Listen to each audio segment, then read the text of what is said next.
During the collaboration of the arts events, I blow the shofar to invite into that meeting, that particular evening, the presence of the Most High God. And as we know, that's in a pretty busy place in the marketplace.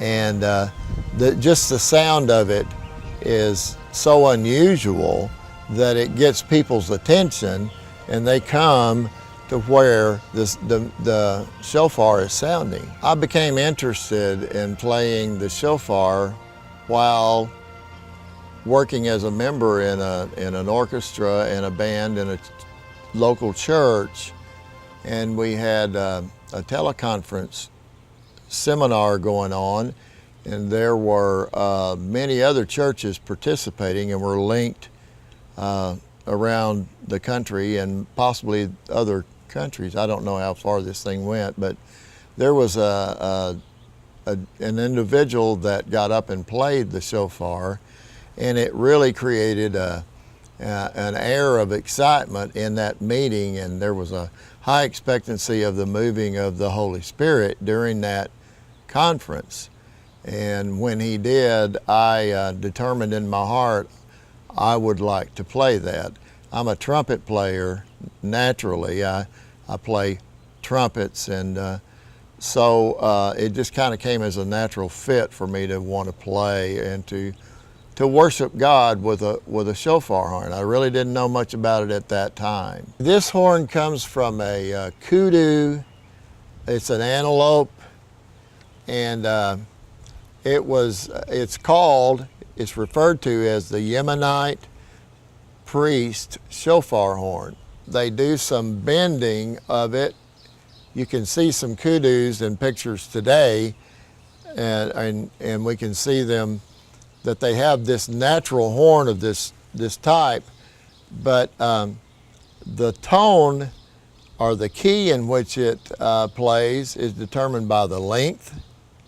So you may have one that's shorter, that is a different key. And so I like to show you how it sounds and how it projects when played. And this particular call here is a call to worship.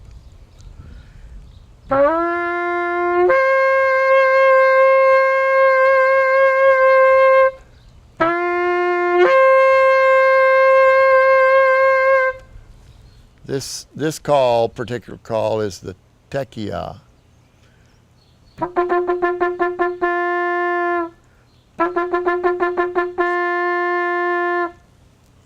Now that was used as the battle cry.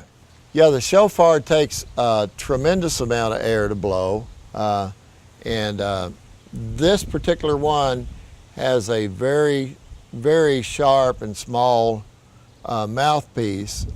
Originally it had, so I took and drilled it out just a little bit, and I put some epoxy around the end of it to make a mouthpiece cushion, which allowed me as a trumpet player to transition between my brass horns and this in worship and in music as I present music and the gift that God put inside me. You know, I played shofar at my sister Sharon Hacker's collaboration of the arts, the very first time that it was presented to the community of Central Arkansas. And as we opened up that service with that shofar horn that night, there was a man that was destitute, and he had parked his car underneath the bridge. He was living in a bridge. This was on the riverfront view. He was living in his car under the bridges or wherever he could. And that night he was destitute, and he had made a determination that he was going to either get up on the bridge and step out in front of traffic or jump off of that bridge. And as we sounded the shofar and he heard that sound, he came to see what was happening. And by the sounding of that horn, it drew him to the presence of God. And he came and gave his heart to Christ that night, saving his life, So I really believe it announces the presence of God every time I blow it. And we've seen healings occur from it, people being healed, people being set free, walls coming down between them and God, as it did at the Battle of Jericho. I believe when the Bible talks about the rapture of the saints, and there will be the trumpet of God, and then we'll be raised to be with Him, I believe this is the horn that's going to sound for that. God moves in sounds and music and light and color, and that's what the collaboration of the art's all about. Is there's different colors, there's dancers and things. So we try to include this within that because it's a natural gift from God, and we want to bring it into our worship.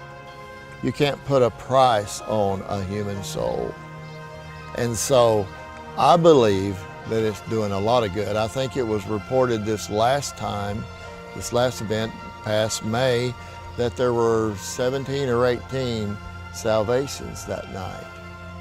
And I think it's doing very good.